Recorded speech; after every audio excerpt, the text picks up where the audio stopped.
সবাইকে good morning. তো আজকে আমার ডেলি লাইফের একটা ছোট্ট মিনি ব্লগ তোমাদের সাথে শেয়ার করব। ঘুম থেকে উঠেই দেখি আকাশে সেই চরম মেঘ করে এসেছে। তো সব মেঘ দেখতে দেখতেই আমি ভাবলাম না, চাটা খেয়েই নিই।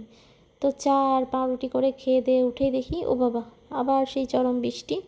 তার কিছু করার নেই, বৃষ্টি হোক, আমি আমার কাজ করি। তাই আমি চলে গেলাম রান্নাঘরে, টুকটুক করে রান্নাটা করে নিলাম তাড়াতাড়ি, কারণ মহারাজ চলে এলে ওনার তো খাবার টাইম টু টাইম চাই।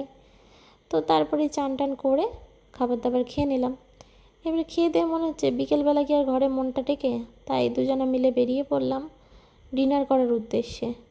তো দেখো এখানে তো রেগুলার বৃষ্টি হচ্ছেই, বাট সেই টাইমটা একটু বৃষ্টি কম ছিল, তাই আমরা বেরিয়েও পড়েছিলাম। তারপরে পৌঁছে গেলাম।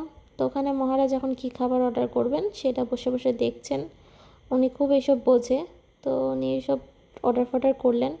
তো এতগুলো খাবার অর্ডার করা হয়েছে, তো সেগুলো গপাক গপ খেয়ে নিম্বু পানি খেয়ে বেরিয়ে পড়ি। বেরিয়ে দেখি বৃষ্টিকে আর পেছন ছাড়বে, বৃষ্টি তো আসবেই। তো বৃষ্টি তো জমজমিয়ে পড়ছে, বাট সেসব দেখে লাভ নেই, বাড়ি তো পৌঁছাতেই হবে। তাই এই বৃষ্টি মাথায় নিয়ে রেনকোট পরে দুজনে মিলে বাড়ির পথে রওনা দিলাম।